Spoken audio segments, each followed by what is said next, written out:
this: questionable, maybe even shady, or maybe even illegal contracting practices at the IRS. House Oversight Committee Chair Issa releasing a new report. Chairman Issa joins us. Nice to see you, sir.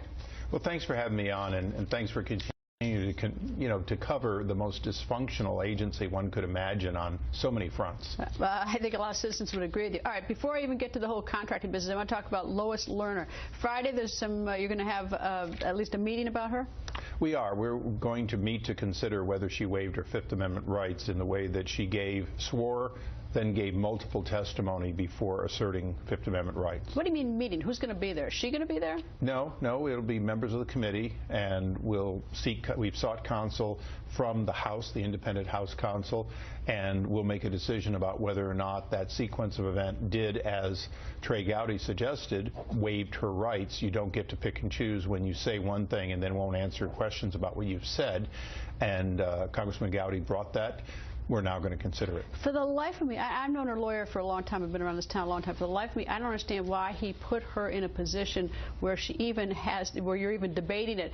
She could easily have taken the Fifth, said nothing further, gone out on the steps of the U.S. Capitol and said her piece. But instead, now she's in this precarious position. But we'll find out what happens on Friday. If she has waived it, you're going to then call her back.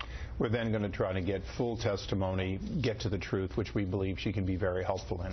All right, let's go to this, the IRS contracting. What in the world is going on there? We have the IRS Deputy Director Gregory Roseman testifying, as well as the President Chief Executive Officer of Strongcast. I don't know why they're showing up tomorrow, because the report is rather, at least if I were these two, I'd be a little concerned. Well, they're asserting that they've done nothing wrong legally. Our report endeavors to lay out the facts. It's one of those, we'll give you the facts, you decide. But it certainly seems like it's not the intent of Congress, it's not the intent of the American people. What is it what's the deal? Is it Roseman awarded these contracts, probably the biggest contracts, to someone who he's friends with? Is that the suggestion from the report? That's the beginning. A friend of now 10 years, that he appears to have coaxed and helped them through the process. But there's a sequence of events that we lay out in our report. One of them is, here's an individual who has a small accident, apparently while playing ball at the prep school. This is not even the Army Academy, but this is a prep school he attended for a few months. And 27 years later, after playing college football, a few months before buying this company and claiming to be a service-connected disabled veteran, he comes in and says, yes, I've got pain in my ankle, gets a 30% disability, then moves his company that he bought for a few dollars, really. It was $200,000, $250,000 in business.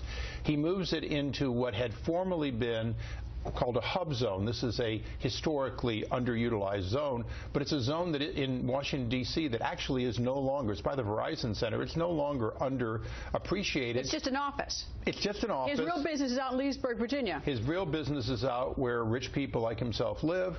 He then gets what is effectively a set of preferences to go from a company that's never done more than $250,000 in a year to having $43 million of actual booked income in the first year and $500 million in contracts as we sit. And is Gregory Roseman the one who gives the sign-off on all these contracts?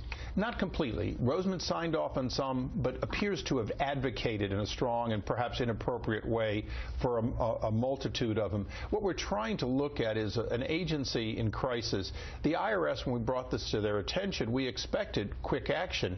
As we speak today, even though this is not a hub zone, even though he made false statements in his application and the Small Business Administration has pulled that designation, there's still a $250 million contract that the IRS is buying off of and says they can't stop buying off of it because it's too critical. Well, I have a couple quick things. One is that there's also a bizarre set of texts that are going back and forth between the two of them, some of which are slurs on gay people, as I understand reading the report. But the second thing is, why in the world are these two showing up tomorrow? I mean, I don't get that. If you've got a lot of the stuff I read in the report, my advice to them was don't show up, take the Lois Lerner out. Well, we never know. One or the other or both of them might, and they're both represented by counsel. But at this point, they're both denying any wrongdoing, even though this looks wrong on the face of it. And the important thing is, look, if you're saying that you're getting a special deal because you're a disabled vet because of a prep school injury, not combat, you didn't serve an active duty. I mean, look.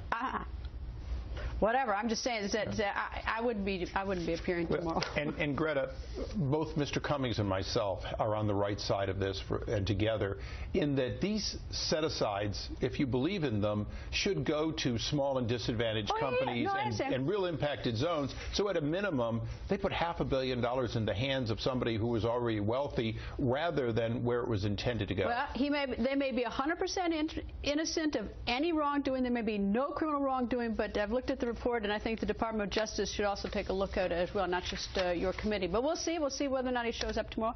Nice to see you, sir. Thank you, Greta.